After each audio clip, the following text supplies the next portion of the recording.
Welcome to Your Path to Nonprofit Leadership, the weekly podcast that features the very best in career development in the nonprofit sector.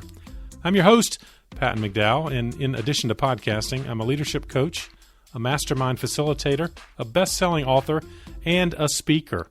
I love taking these nonprofit leadership topics on the road or into your Zoom room.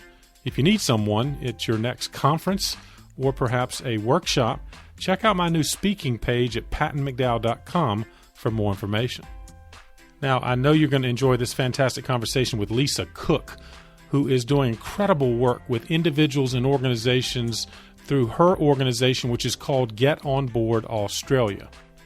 Now, as the name implies, she's certainly helping our friends in that part of the world become more effective stewards of the not-for-profit missions they hope to serve. But she's also an expert in all things board governance, and her wisdom absolutely applies to you no matter where you are around the globe. Several things you'll take away from this episode. Number one, what does it take to be a really good board member, and what are you doing to prepare the next generation of leaders at your not-for-profit organization? What are the differences between being on a for-profit board and being on a not-for-profit board? How do they relate, and how are they different? And finally, something I know you can relate to as a not-for-profit leader, what are some of the challenges you are facing as you deal with your board of directors? And maybe more importantly, what can you do about it? Well, Lisa and I unpack all of those topics and a few more, in fact. So make sure you listen all the way to the end where she references some great resource material that she has developed at Get On Board Australia. And, of course, more reason to check out the show notes for this episode. It's number 176. Just go to the podcast page at pattonmcdowell.com and you'll find all about the topics discussed in this episode, the resources Lisa and her colleagues at Get On Board Australia can provide, and, of course, other resources she and I discussed. Without further ado, please enjoy my conversation with Lisa Cook. Lisa, thank you for joining me on the path. It is a pleasure to be here, Patton. Thanks for having me. I'm excited about this conversation because one of the key issues I have in conversations with a lot of nonprofit leaders is something related to their board of directors. Absolutely. Identifying them, cultivating them, training them, engaging them. And you are all over this topic because that's what you do. And Yes, so sir. I wonder, I know you work with board members in nonprofit as well as for-profit across the gamut, but you've also had some great experience with nonprofits. So what is the main thing, I guess, an aspiring board member of a nonprofit needs to do to be ready for that? Absolutely. And this is the same advice that I will give anyone who's looking to get on a board, right at that pointy beginning point of your board career. Either you've come to the conclusion that you would like to get onto a board, or someone has planted the seed in your mind that board service would be beneficial for you to do. And it's a very exciting decision to make. So well done for getting that far. Exactly. There's two things that I then encourage anyone who's thinking about joining a board to work through. And the first one is why boards? And particularly for our conversation, why non-profit boards? And in Australia, we call them not-for-profits. So for your audience, for the purpose of today, we'll call them non-profits. And hopefully I remember that one. We can go either way, but thank you.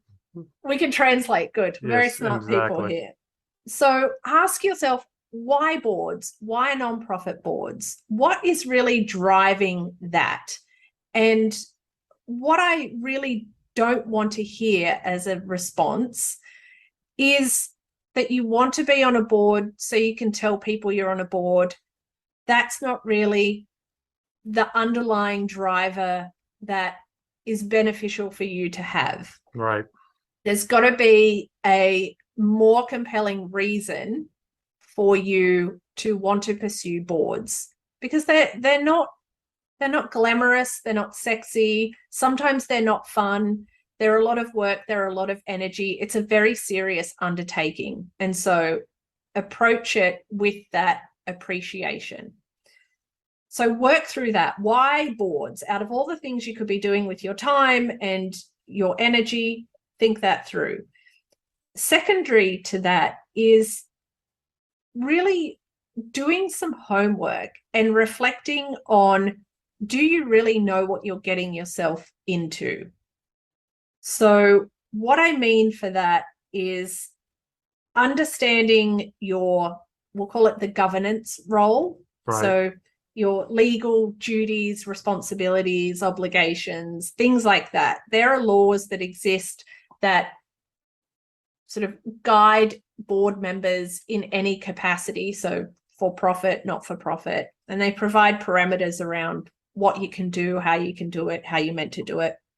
But there's also this organization-specific role that is unique to each organization, each nonprofit, at a particular time as well, because that is dynamic. Both of these environments are dynamic. So not to complicate the matter, you really want to know what you're getting yourself into.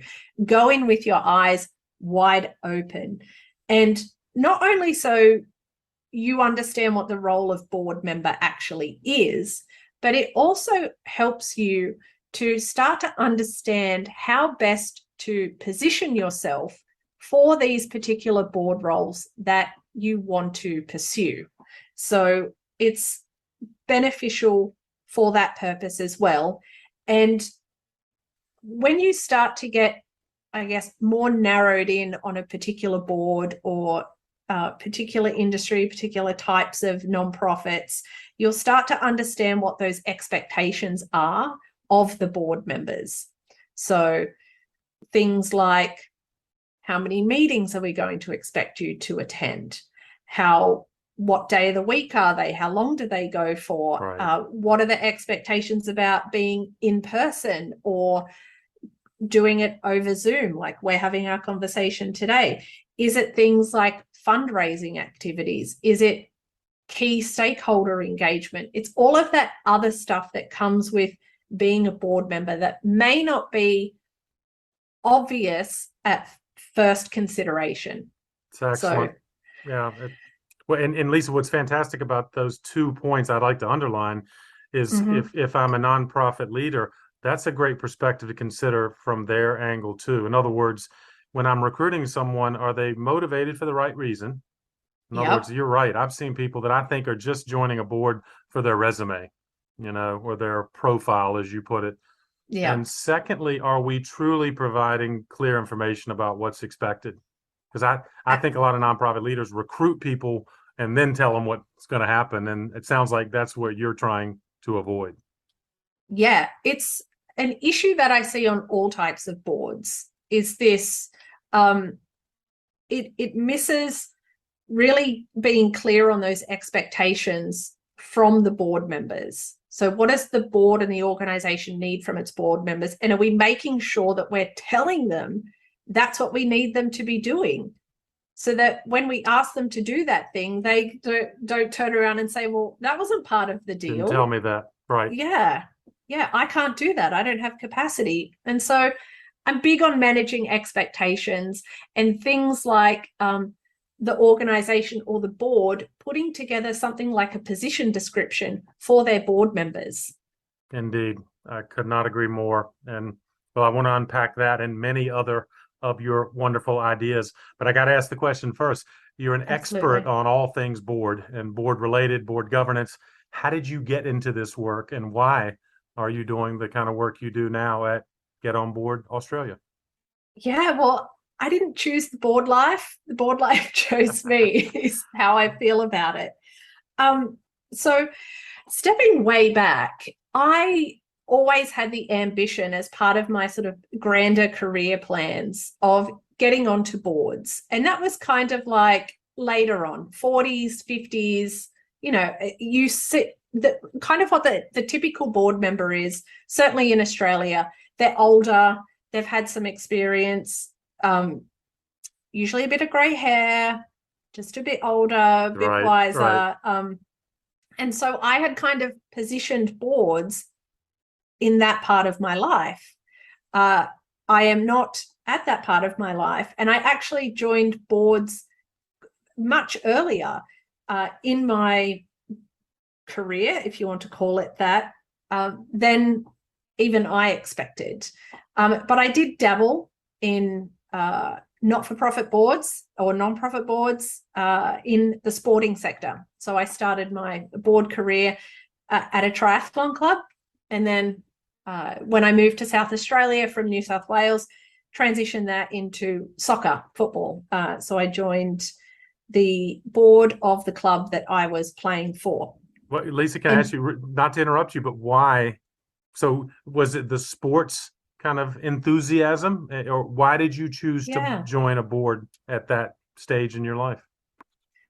Yeah, well, I have this, I don't know where it comes from, but I have this real interest and to sort of shine the light on myself, a competence in like business. I understand it very quickly, very easily, and I enjoy playing in that space, the business of business, if you want to think of it like that. So I enjoy that. And so I feel like this is the best way that I can support an organization that does, in those sporting club instances, that does something for me. So I was a member of the triathlon club.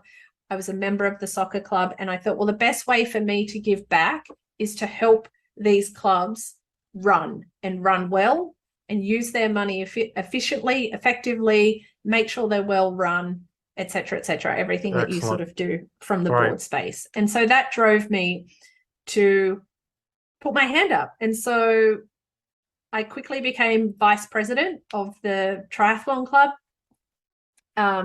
When I moved to South Australia, my involvement in the soccer club prompted one of the main club sponsors to approach me about joining the board of their organization. And that was a local community bank, part of a national bank network that we have here. And so I joined the board of this community bank, which kind of served a philanthropic purpose, but it was an unlisted public company. So you kind of had this competing sort of purpose and agenda, role. right.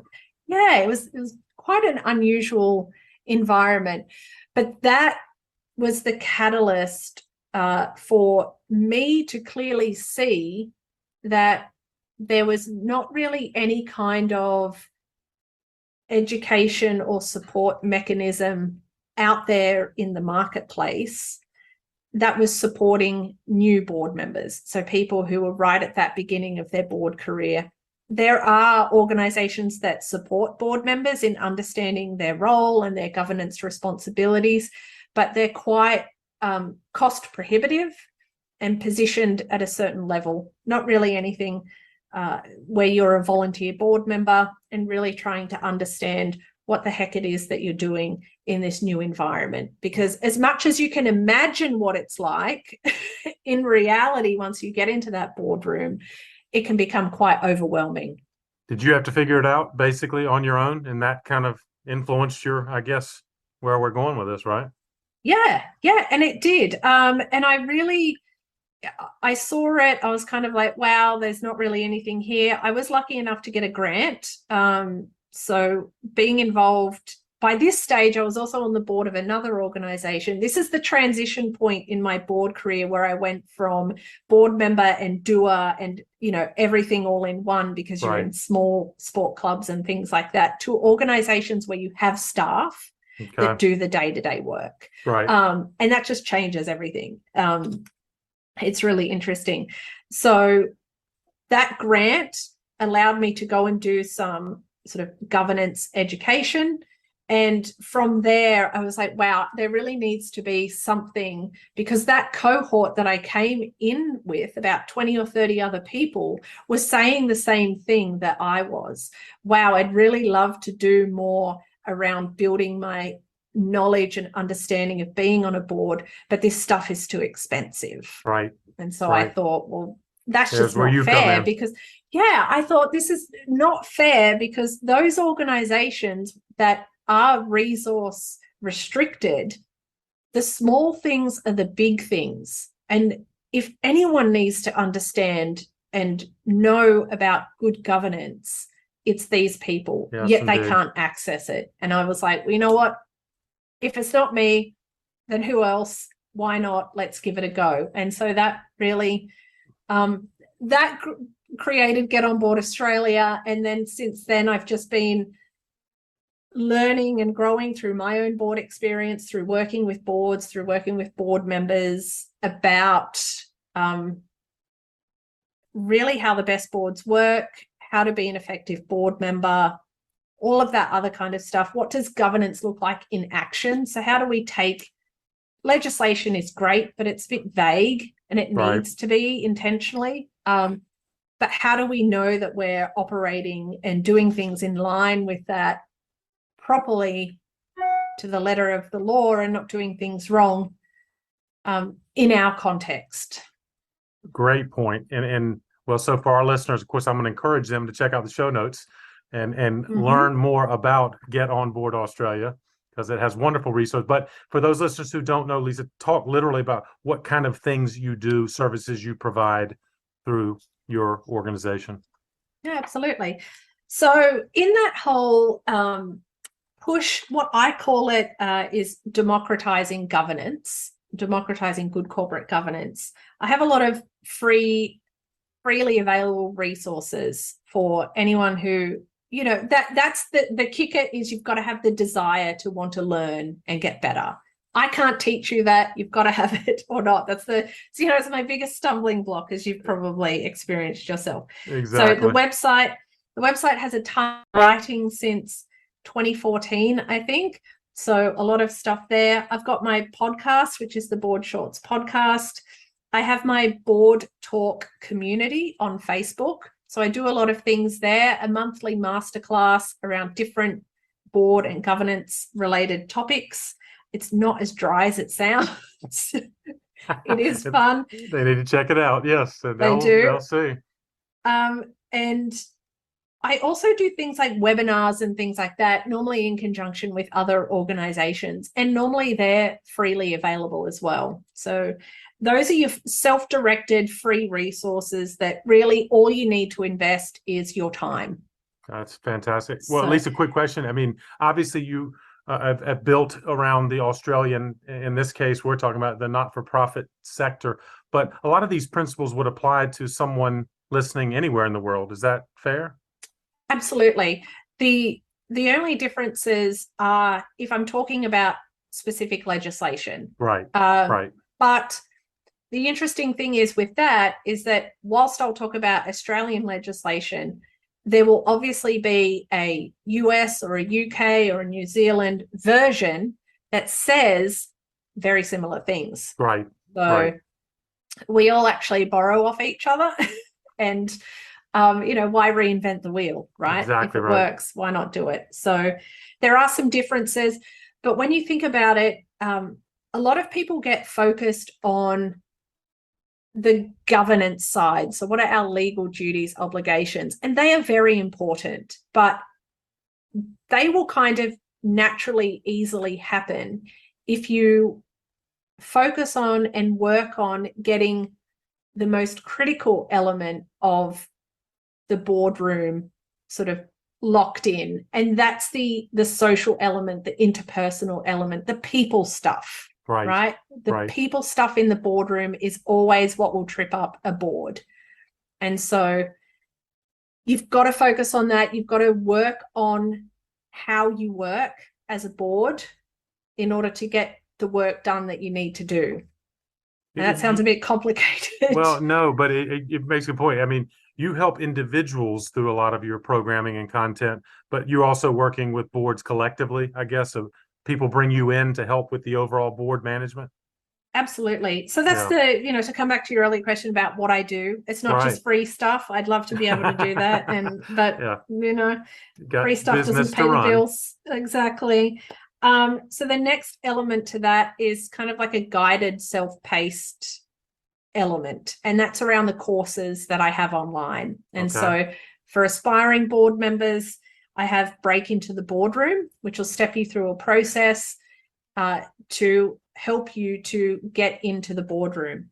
And secondary to that, once you are in the boardroom, is Boardroom Boot Camp. And that is a course that gives you a comprehensive introduction to being a board member, being a director on a board.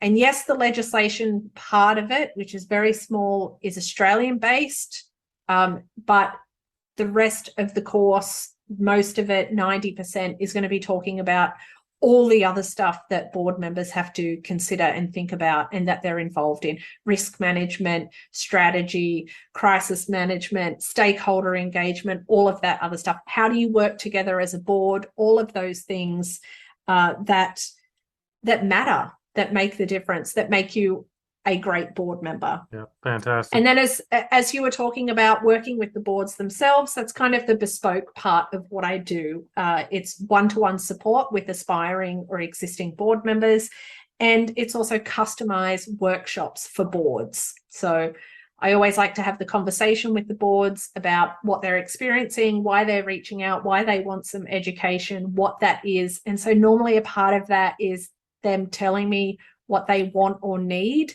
But everyone has blind spots, and then I tell them also what could be beneficial. So here's what you might not know about that you probably need to, or that would really help you. So it's kind of the full spectrum. It's fantastic. And again, I just think it's a unique combination of skills and services that, at least in my awareness, there are certainly organizations that are encouraging better governance and better board engagement and stuff. But if an individual, as you said earlier, I loved your opening in terms of the first thing I need to ask myself: if I want to serve on a nonprofit board, understand my motivation. And so now you're telling me I need to get into your Break into the Boardroom course. But let me check that, though. That applies to nonprofit and for-profit. That's a general board training, if you will. Okay. Yeah. I really don't see the process being any different. Right. Yeah. And then we'll talk about maybe some headlines as yes. And I think at least for our nonprofit friends, it reminds them that board service is just as important, if not more important, to the life of a nonprofit organization. Are there some highlights you might share, perhaps teasing our listeners to consider this course? But what are some of those fundamentals that you've talked about maybe a little earlier? But if I want to serve on a nonprofit board, what are the things I need to know? Yeah. Well, definitely the Break into the Boardroom course, and even if I'm working with you one-to-one, is the same thing. We're going to go through those two questions. Why do you want to join a board? Yeah. Why nonprofit? Usually people have narrowed it down a little bit more from the sort of this whole I just want to get on a board concept. Right. Thankfully, I think, but before you make the investment, you probably want to do a bit more thinking around that. And then it's that, do I know what I'm getting myself into? So Break into the Boardroom is going to step through those legal responsibilities. Of course, in Australia, from the Australian perspective, but it's a good prompting. I can't imagine in the States where you are, it would be very different from a governance, director's duties kind of position. So it's not a waste of time. It's useful, but we also go beyond that. So what are the other expectations? We're talking about time, resources. What do you need to come to? It's all of these different things that you need to consider. And it's not just going to the board meeting, right? It's preparing for the board meeting. It's going to events. It's participating in fundraising activities. It's all of these different things that you need to be aware of. That's going to need your time into it. It's just, that's your job. Okay. Once you become a board member, that's your job. And on that point, do you find most nonprofits have the job description, if you will, or is that your point that many of them don't, therefore the board member needs to help figure that out? Yeah, I think in a general sense that how boards, we'll call it, manage themselves is improving. There's more information out there. There's more awareness. I feel like in nonprofits, there's kind of this learned helplessness or acceptance that it's okay to have a lower standard from our board members because we don't pay them.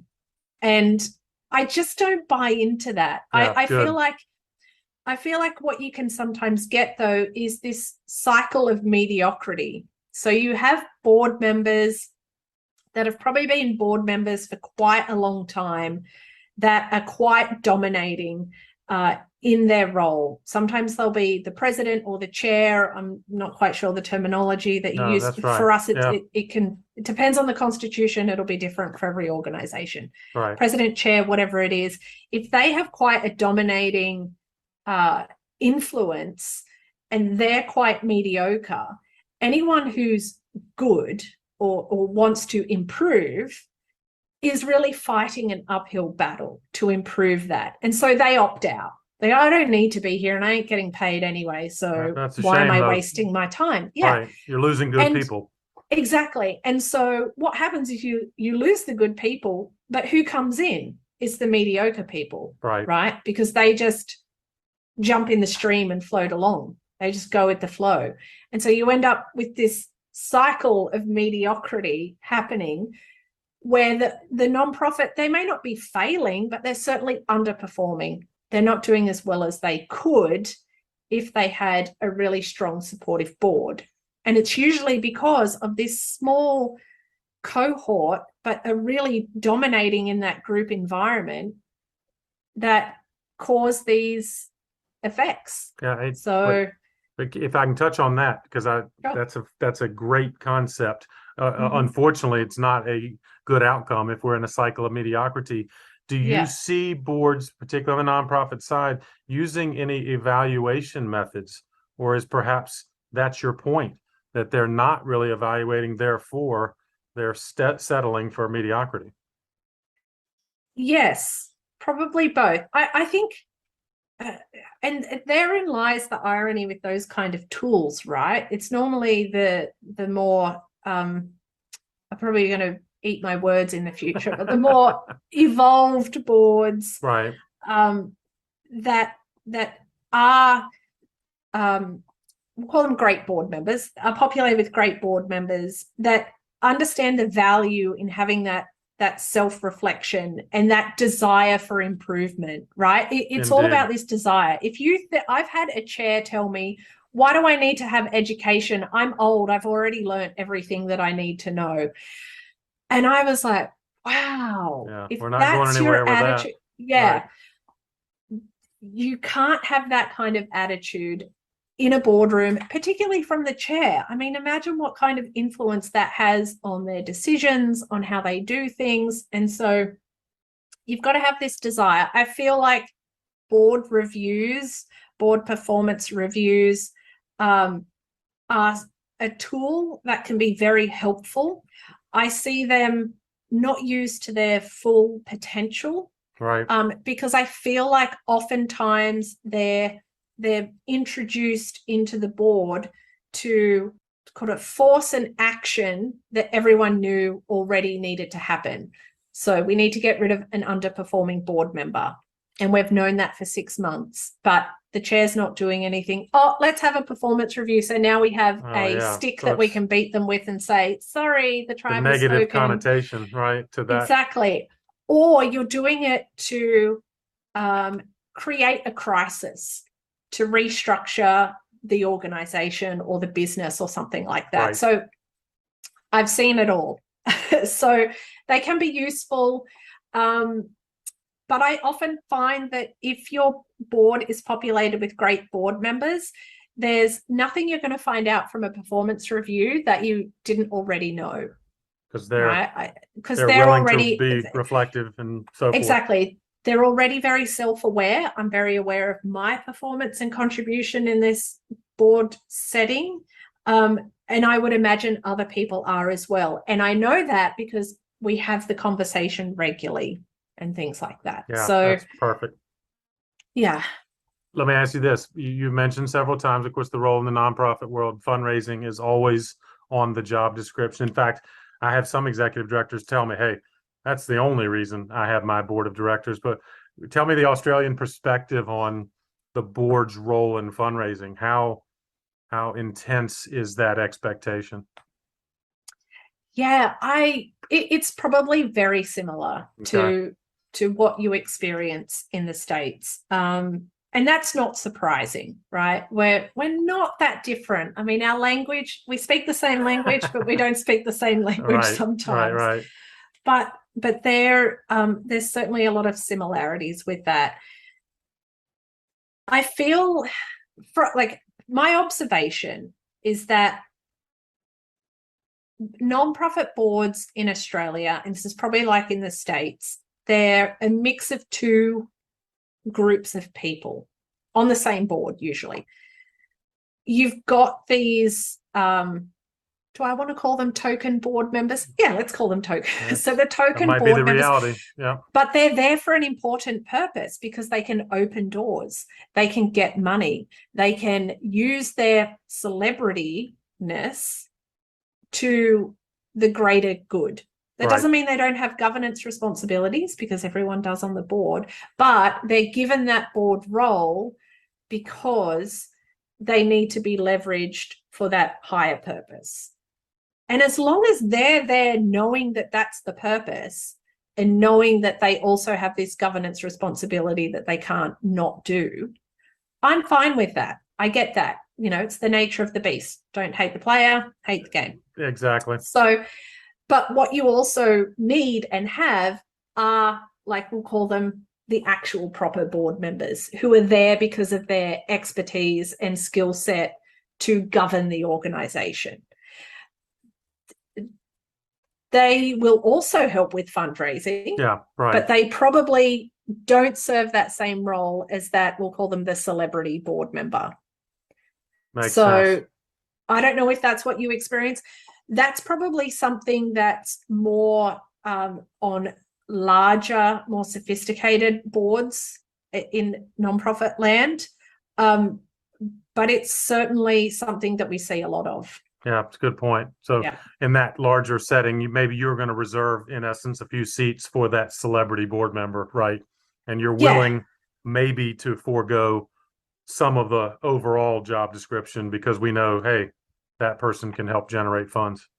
Yeah, and you don't want them to not do their job as a board member. Right. It's a but delicate balance. That they're more there for their door opening capabilities than corporate governance now. Well, let me ask you this. You work with people, and like yourself, and your journey is fascinating, that you had an ambition to serve early in your career, and you had, it seems, an intentional progression from maybe a smaller volunteer organization to larger, more staff-driven, more sophisticated, larger. Do you find a lot of people come to you and say, hey, I'm serving on a nonprofit board, I like it, but I'd love to work on a nonprofit national level board? Or how does that work? Or a work? Paid board. Well, I was going to say, that's the ultimate progression, I guess, that people come to you about. And how do you advise them? We start very much at the same point. Is that why question? Yeah. Why do you want to be doing this? Right. And probably at that point, generally, you're going to be at a certain point in your professional career. So your day job, we'll call it. A lot of these volunteer board members, it's your night job. Right. So the people that are normally looking to now transition to paid roles, more serious, and I say more serious because they are larger, more complex organizations that are paying their board members. Yes. They're usually at that point in their career where they're I want to call it transitioning to retirement, but they're not retiring. They're starting to build this portfolio career. Is that a term that you're familiar with? Makes perfect sense. So they're looking for 2 or 3 paid boards.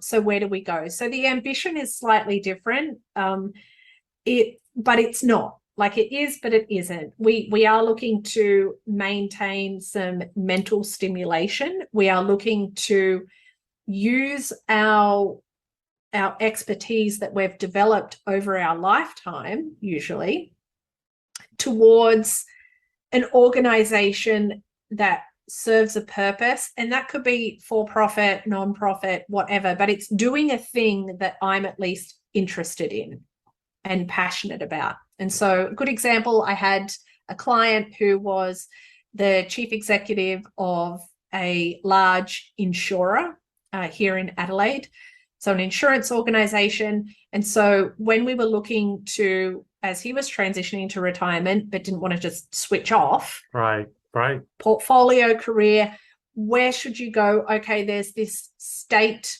board that deals with I want to say something, but not too much to give it away.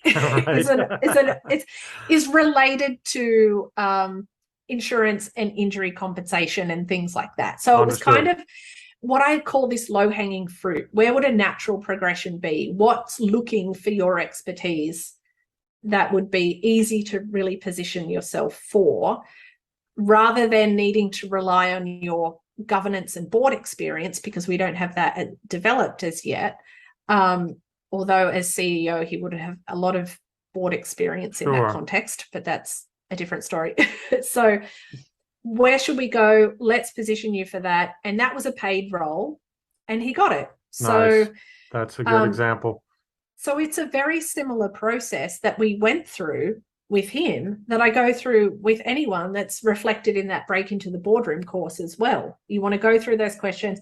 Why boards? Do I know what I'm getting myself into? Especially when he was positioning for government boards, you've just got this extra layer of bureaucracy that you need to deal with, that you need to operate in. It's just part of your reality in that board context. Do you help them research? I'm sorry to interrupt, but do you help? You ask those good questions and help someone identify the type of board service that might be a fit. Do you literally help kind of matchmake or research, or you give them the guidance and then they go find those opportunities? Yeah.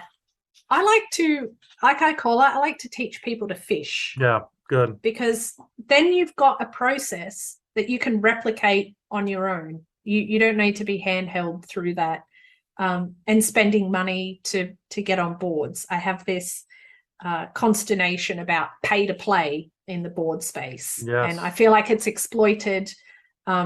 Anytime you talk about boards and governance, people just put extra dollars on the end. And you don't like kind that. of frustrates me. Right. Kind of frustrates me. Feels a bit disingenuous and not in the spirit of what we're trying to achieve. Yeah. There's just that. So anyway, back to my point about then when you're working through that board journey, it's very similar to what you've mapped out in your book too, Patton. So you want to then, in conjunction with choosing your board goal, is also reflecting on what are you selling? So what do you have to offer those boards, and are they buying what you're selling? Good point. So it's kind of this chicken and egg thing. It's like, yeah, you have an ambition to join these kind of boards, but when you look into it, when you start researching that, you're going to realize very quickly whether you have a skill set, a sort of personal brand that they want, or a unique value proposition that they want. If not, you're really going to have to reevaluate, where am I heading? What's realistic for me? Is it realistic for me at this point in my career to go for that national nonprofit? It might be, it might not be. It really does depend on what you're bringing to the table. So I feel like this falls into this, what you call sharpen your vision. Right. So boards is kind of like this big concept, but how can we narrow that down? And as you're narrowing that down, you're doing this constant self-reflection. What am I bringing to the table? Do they want what I'm selling? Kind of thing. And you help, don't you? Absolutely. Yeah. No, it's help very someone hard. Do that, right? Yes, because it's very hard for us to see our own sort of excellence or brilliance or superpower or whatever you want to call it, all the same sort of thing. So from there, you're going to map your journey like you talk about. So how do I progress to this? And sometimes people do start with this big board goal. So maybe you want to join, like our stock exchange is called the ASX. So maybe you want something, the ASX top 100 eventually. So by the age of 50 or 60, I want to be joining the board of an ASX listed organization in the top 50 or top 100 or top 200, whatever it is. Right. How would I progress from that? So reverse engineer it or backcast it, however you describe that process. Map your journey, because like you said, that's gonna throw up what is the experience, what is the skill set, what is that expertise I need to develop to be well positioned for that. And not just experience and expertise, it's also your network. I mean, in the board space, the network economy Couldn't is agree strong. more. So sharpen your vision, map your journey, build your community, everything you lay out in your book. I was like, that works for boards as well. That is music to my ears, as you imagine it would be. And but that's fantastic. And again, you're helping talented people find a good fit, a good spot to land. And it strikes me, though, again, Lisa, that this helps nonprofit leaders identify people like that, right? I mean, Absolutely. I guess if we turn this around, I can identify, maybe do a better job of identifying. Or do you find, from the nonprofit leader side, how this applies? Yeah. I find that boards oftentimes work with who do we want around the table rather than what do we need around the table. Interesting. Because once you get clear on the what, you can then do a really targeted search on who fits that profile. So a lot of times people are like, oh, we just need bodies. We need warm bodies. Quick, get people. We have work to do. And I feel like that's a bit of a cop-out, because we come back to this whole, because they're volunteers, we have to accept this lower standard because we're not paying. And I'm like, no, there's so many mediocrity. Exactly. There's so many great people out there who want to build their board experience on top of wanting to help a good nonprofit, that I just won't accept that excuse. It's an excuse because you're trying to be lazy and you don't want to do the work. But if you do the work on populating your board with great people, it's going to pay off in the longer term. Well, couldn't agree more. And you're fulfilling your mission as a nonprofit, right? Your mission is to do good work and serve more people or whatever it is. And you owe it to that organization to get the best people.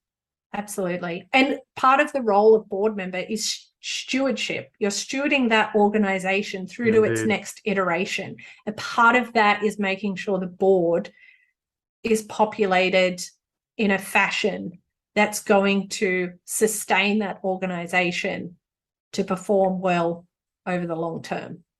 Yeah. Well, it's fantastic. And all of this is wonderful advice that you are giving. Again, whether a listener is thinking on the board track or in the staff leadership side, it's so important that they embrace the things you're talking about, because it's going to be a critical dynamic. Ultimately, in the nonprofit sector, of course, both sectors, I mean, the board's your boss, right? And so you have to, on the staff side, play with that dynamic. Is there anything else? Yeah, I guess. Any other advice you would offer the nonprofit leader as it relates to the work you do? The nonprofit leader. So is this someone working with the board? Yeah, because for example, your great advice of, having the job description, having clarity. It struck me when you said that. I was like, do we interview board candidates to better understand motivation? And so just nearly everything you said about making better board members, I'm thinking, wow, we should apply that to the staff side so they can be better as well. Absolutely. It's not that different. I know people try and say boards are different because of these reasons. I don't see that. And my own experience tells me other things. But hey, we all have our governance philosophy that we develop over time. And I encourage that, because you need to reflect on this and what your purpose is and things like that. I am a really big one around that expectation setting. Yeah, so good. That also works from the board down to that key staff member that they have, whether it's that executive director, the CEO, whatever title they give that key person in the organization. That relationship is really important as well, and needs clear expectations set as well between the two. It really helps the board to understand what its purpose is at this point in time in this organization, because once you know that and you're clear on that, then you can work with the staff to reach towards that purpose, to fulfill that purpose, to make sure you're heading in that direction. Because oftentimes everyone's just floating around trying to do things and be busy, and it gets a bit frustrating. We get not getting the right information. We're not getting enough information. It's coming late. You feel that sort of frenetic energy where you're busy, but you're not really doing anything.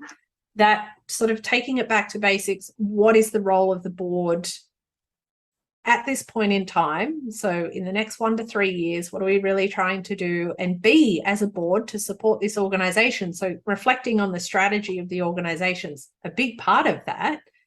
And what are our governance roles? So it's what do we need to be doing as a board? And then how can we inform and work with the staff to serve that? Excellent. Excellent. That could be a whole other different podcast on its own. Indeed. And this could be a episode number 2 that we'd have discussing this. This is wonderful, Lisa. Thank you. You addressed the key issues that I know our listeners appreciate. And you've done such a wonderful job of identifying issues in this board dynamic and doing something about it. I wonder, what is the future for Get On Board Australia? Are there other issues you see that you'd like to tackle, or is it just simply doing more of the good work you're already doing? Yeah, I think definitely doing more. I feel like I've for the last few years sort of been going with one hand tied behind my back. I'm at university again, so I'm getting a Master of Business Law. Congratulations. Yes. Thank you. To further help with that work that I do with boards and sort of giving it a framework and a way of thinking from the legal perspective, but then how do we translate that into day-to-day actions as a board member to help more people, to help more boards. I have the mission of raising the standard of governance across Australia, across the world, and part of that, that is what drives all of the different things that I do. Love it. From the free content to the bespoke stuff, it's all towards that outcome of just improving, and knowledge is power, as they say. So I also believe that knowledge is confidence, and confidence is a huge thing that we need in the boardroom, especially as individuals, and anything that can lift that, I think, is a really great thing. Wonderful. Good advice. And you're right. I think it applies on the staff side and the board side. And that's why these words of wisdom are most appreciated. If I can ask you for one parting gift, although I know you might have more than one, this is coming. You and I share a passion for good books. And I wonder if there have been some meaningful to you on your journey that you might share with our listeners. Absolutely. And the first one that popped into my mind, which I read way back in high school, which is weird for a high school student, but hey, that was me, was How to Win Friends and Influence People by Dale Carnegie. Yes, so the indeed. great classic itself is wonderful. And I recently read a book that is worth reading as well, which I think is a good modern follow-up to what Dale Carnegie writes, because he does mention that book. And this is Plays Well with Others by Eric Barker, which is a great book as well. And something, so I'm doing my third one now, is Fierce Conversations with Susan Scott, is a really highly recommended. A lot of boards that I work with often will ask me for a book recommendation. I give them that one, and so they buy a copy for every board member. And so that is a great book, not just for your personal life, but board life as well. Life everywhere. So. Yeah, because sometimes we have to have difficult conversations, don't we? And Exactly. Many organizations, I think, avoid them. And I'm guessing this book would remind us that, no, we need to have sometimes fierce conversations. Absolutely. And we need to change our definition of conflict. A robust conversation is not conflict. Agreed. So we need to really think about that. And because we're not taught how to have these conversations, how to approach them, how to navigate through them, this book will do that. So hopefully it'll give you that confidence to have those conversations. And the more you do it, the more comfortable you'll get with it. Yeah, fantastic. Lisa, we'll Yep. link up all of these in the Thank show you. notes related to this episode, among other resources we've discussed. And most importantly, Lisa, where can people go to find out more about you and the great work you're doing? Absolutely. And thank you for that invitation. The website, getonboardaustralia.com.au. Facebook, search in the groups for the Board Talk community, and you'll find it there. The podcast is the Board Shorts podcast. Find that on Apple Podcasts, Spotify, and a few other different platforms, and subscribe. I would love to have you as a listener. And on LinkedIn, you can find me as Lisa Cook. Wonderful. Lisa, thanks for all you're doing for the nonprofit community in particular, and for joining me on the path. Absolutely. My pleasure, Patton. Thanks for having me. Well, I hope you enjoyed this conversation with Lisa as much as I did and came away with some practical ideas that can guide you on your nonprofit professional journey and perhaps help your nonprofit board of directors be more effective. Don't forget about the show notes. They are available on our website, pattonmcdowell.com. You can find out more about Lisa, Get On Board Australia, and especially all of the resources she and her team have developed. As always, please share this episode with someone else on the path. And if you haven't already, you can subscribe to this podcast.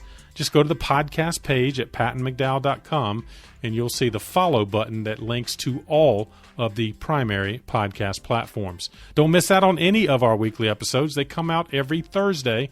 And if you like this one, click on the episodes button at the top of that page and you can scroll through thumbnails of some of our most popular episodes all time, or you can search by topic or guest name. Thanks as always for what you're doing in the nonprofit sector, especially right now, and keep up the good work for causes that are most meaningful to you. I'll keep bringing you content that can help you do it even better. Have a great week. I'll see you next time on The Path.